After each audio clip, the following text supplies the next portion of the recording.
Cops have to arrest all different types of people. However, what happens when it's a cop's own boss that he has to put in handcuffs? There's things that we can do to fix this, buddy. Here are 4 examples of this incredibly rare situation, starting with the case of Michael Yarbrough. On June 20th, 2023, a Georgia police officer pulled over a Dodge Charger that was going way over the 35-mile-an-hour speed limit. However, when he walked up to the window, he got a huge surprise. Really?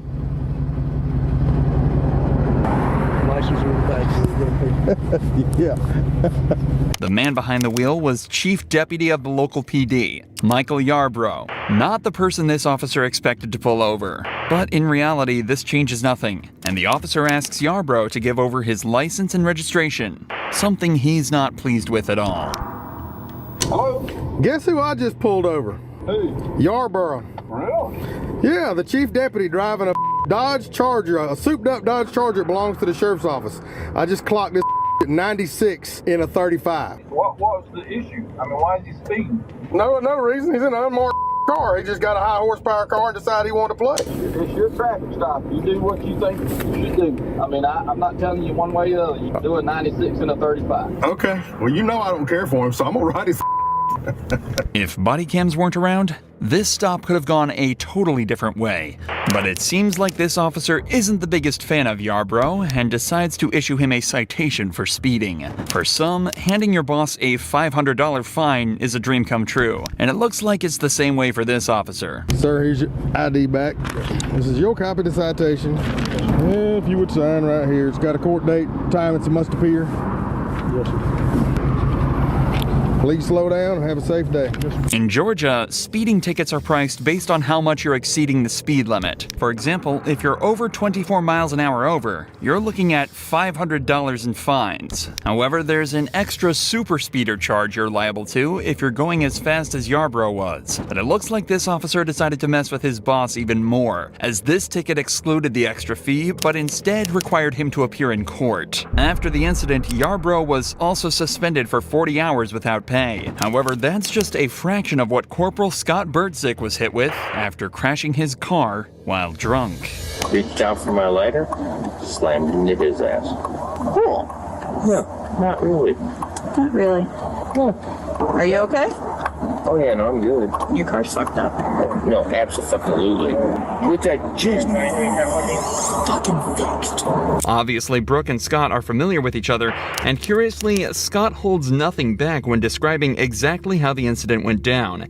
It's clear that Scott is the one at fault here, so before going any further, Brooke decides to call back to the base to ask whether or not it's okay for her to be handling this incident. This crash, Birdie, so come work it? Okay. I can't remember. It's been a long time since I've worked a crash with one of us in it, so. No, he's not on duty. He's in his POV. I just didn't want there to be any, conflict of interest type issues. All right, that was it. I just wanted to make sure.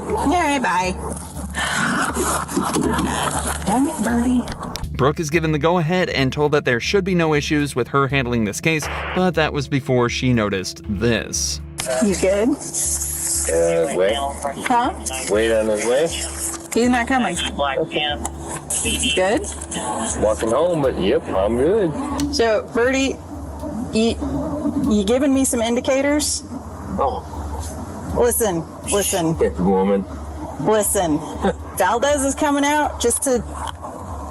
I'm not going to lie to you about it. She's on her way? Yeah, she's on her way. I'm not really comfortable with this whole thing at all, but I'm not going to lie to you about it. Oh, no. I don't mean to put you in that Indy. Yep. From now on, you know how it goes. You can't consume anything, okay? Because right now, you're being detained. Wait, what? It's obvious that Scott is under the influence of something. Judging by his slurred speech, slowed reactions, and slight loss of motor control, Brooke is fairly sure he's been drinking. At this point, Scott is no longer her supervisor. He's just a suspect in a case, and what's more, he's drunk and likely unpredictable, a combination which can be incredibly threatening to a female officer. Please don't make my life difficult. I would never do that to you. Okay, I'm very uncomfortable right now. And I apologize for putting you in that position. Are you on? Yes, I am. And I'm going to remain on for integrity. You know you can't smoke right now. What? Because if I'm going to do a DUI investigation, it impedes it, so you can't consume anything. I want to get that dog. This is a really cute dog. Fear aggression issue. You can always train a dog. You can't consume anything. You're killing me. Trying. But too late now. After a short wait, another officer arrives at the scene, meaning they can finally start getting to the bottom of all of this with some sobriety tests. These lasted over 10 minutes, but it's not hard to tell how they went by just looking at a few seconds of them. You may begin the test. 1, 2, 3.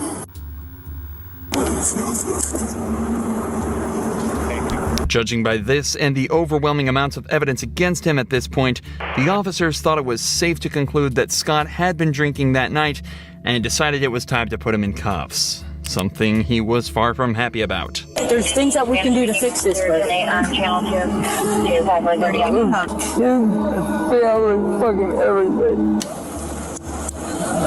It's got the hinge locks. okay.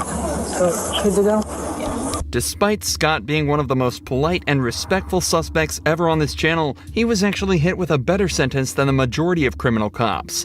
After blowing a .156 back at the station, he was charged with driving under the influence and damaging property.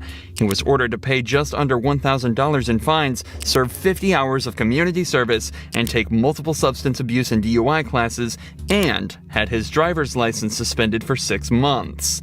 He was also sued by the driver of the vehicle he hit, and a cash settlement was reached. And on top of all of that, he also was suspended without pay for a week and given a last chance agreement, meaning one more slip up and he was out for good. Realistically, that's exactly how one of these cases should be handled. But when New Mexico police were put in the same position, they instead showed just how corrupt America's cops can be. I'm not going to arrest you tonight. If you had any, I'd just say don't drive. This cop pulled over a truck in Lordsburg after suspecting the driver may have been drinking. However, after walking up to the window, he was hit with a wave of shock and disappointment. Hello. The reason I pulled you over because you were kind of swerving back there. You're good? The driver was the city's mayor, and this was the 3rd time she's been pulled over for this exact offense. And what's worse, she was driving like this with her foster child in the car. You have your registration and your insurance, please? You okay, bud? Yeah? We're all good. Just be quiet. The cops are now in an extremely awkward position, but after a short chat, they decide that they should proceed with the stop normally and do their jobs, at least for now. Hey, Glenda, do you mind stepping out of the vehicle or we go over if you pick her up on my unit real quick? How much have you had? 3 or 4? 3 or 4? Okay. As Glenda exited the vehicle, both of the officers noticed a strong smell of alcohol on her, and she quickly admitted to having a few drinks that night. Her slow speech and movement implies that she's definitely over the legal limit to drive, but this is the 3rd time she's been pulled over for driving drunk. Will this really be the time she's punished for it? This officer certainly thinks there's a chance. Please, let me just get him home. Get who? Ethan, You know I'm the type of cop who doesn't give breaks, okay? you're the type of cop that what? That doesn't give breaks. When I approached the vehicle, I did notice an odor of alcohol coming from alcohol coming from inside the vehicle. When I observed you walk out, you were kind of swerving all over the place, okay? And then right now, you're just, as you're standing, you're kind of swaying side to side. Thing is, you're the mayor, okay? I'm your employee. It doesn't matter. I'm your employee. And now that you're standing downwind, I can smell it. Okay? Well, I'm not denying it. Yeah, we could smell it on you, and the way you got out of your vehicle, Glenda, it's not good. As the officer said, Glenda is their boss, so there's clearly a conflict of interest here. So they call up New Mexico State Police to handle it from here. But when the original cops learn of the outcome, they realize they probably could have done a better job themselves.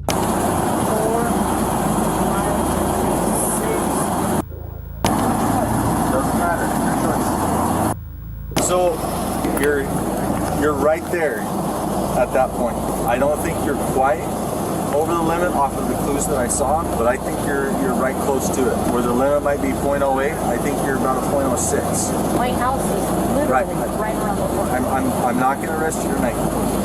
okay? But if you've had any, I just say don't drive. Somehow, despite all the clues that the first two officers picked up, the state cops decided she wasn't over the limit when they arrived and was therefore free to drive. Now, there's obviously the debate of corruption here, given that she's the mayor, but let's take his word as fact for now. The cop decided he thinks Glenda is at a .06 right now, but this was an hour after the initial stop was made. Taking into account that your blood alcohol level drops at a rate of around .015 an hour, Glenda was getting extremely close to the coveted .08 she'd be charged for. You may also be wondering why the cops didn't just use a breathalyzer to test her blood alcohol level immediately.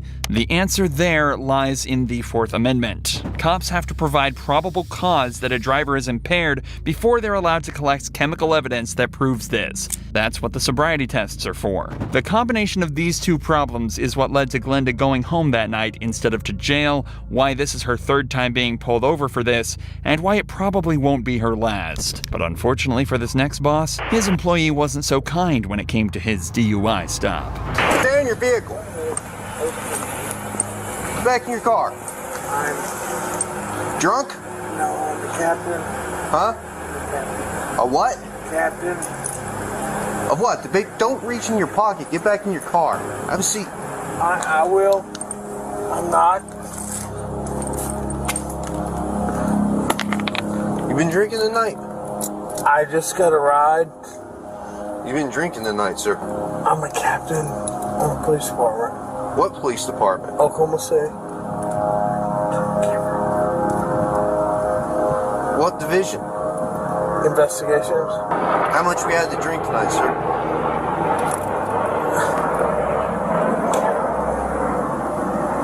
Please. Huh?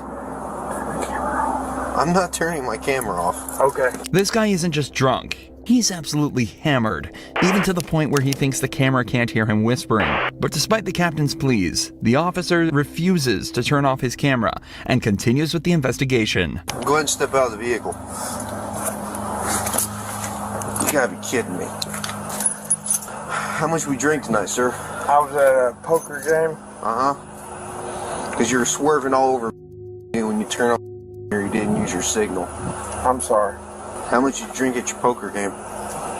Not much. Not much? How much is not much? I don't know. Beer? Liquor? Yeah. How Beer. many beers? 3 or 4. 3 or 4? How long ago was that?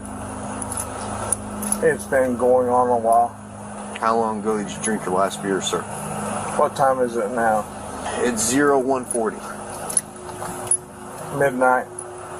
You think you should drive it? No, but I came from 4 blocks. Your mom lives here. I live here. You live here? Yes. Come over to the rear of your vehicle. Okay. You got any weapons or anything on you? I do not, sir. Those must have been a strong few beers, as not only was he stumbling over his words, but apparently also swerving across both lanes on his way home. The captain is then searched and told to stand in the open where he's tested on his balance and sobriety. Hands down by your side, please. Look straight ahead. You see the tip of my pen, sir? I do. I want you to follow the tip of my pen without moving your head, okay? Come over here where it's a little bit more level. I'm going to demonstrate for you first. While I'm demonstrating, I want you to stand with your feet together, hands down by your side, just like this. All right, sir? What's your name? Matt French. Matt French. Mr. French, stand just like that for me. When I tell you to begin, okay, I'm just going to demonstrate for you first. I want you to pick a foot of your choosing. It doesn't matter if it's your left or your right foot. I'm familiar. And I want you to lift it approximately 6 inches off the ground. And while you look at your toe, I want you to count by 1,000. It's 1,001, 1,002, 1,003, 1,004, 1,005, so on and so forth until I tell you to stop. At any point in time, you lose your balance, your foot touches the ground, just go ahead and pick your foot back up and continue to count, okay? Do you understand these instructions I've explained to you, Mr. French? You may begin. 1,000.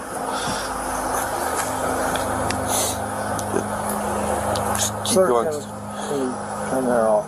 I cannot, sir. Please. I know you're aware of our body cam policy. You know I cannot turn off this body I cam. do, but I'd like to talk to you. I can't do that, sir. Please. Are you going to do the test or not? Will you please talk to me? I'll talk to you once we're You done. can turn it off, you can turn it on. I can turn it off once I'm done with my investigation, sir. Okay. I'm a captain on this police department. I understand that, sir. I get And that. I am a sergeant on this police officer, and I I've am taken not- an oath to uphold the law. I don't show favoritism to anyone, regardless. I don't care if you're a gangbanger or the president of the United States. Sir, I'm not asking you for that. If I was to treat you differently than I was to treat like some Southside loco or some pedo, how's that look on me? Okay, I'm not asking you for that. Because I wouldn't do that for any of them. Even as the captain begs him to turn his camera off and just talk, the officer stands his ground and states that he has to treat everyone the same or his job and livelihood could be at risk. He's showing a fantastic amount of integrity that unfortunately we don't get to see too often, likely due to people like this trying to pull rank. They then continue with the third and final test, involving simply walking heel to toe for 10 steps. Alright, anytime you're ready, you may begin. 1, 2, 3, 4, 5, 6, 7, 8, 9. 1, 2, 3, 4, 5, 6, 7, 8, 9. Alright, go ahead and turn around for me. Put your hands behind your back. Are you gonna arrest me, sir? Yes, I am. Can I talk to you? Go ahead and put your hands behind your back, sir.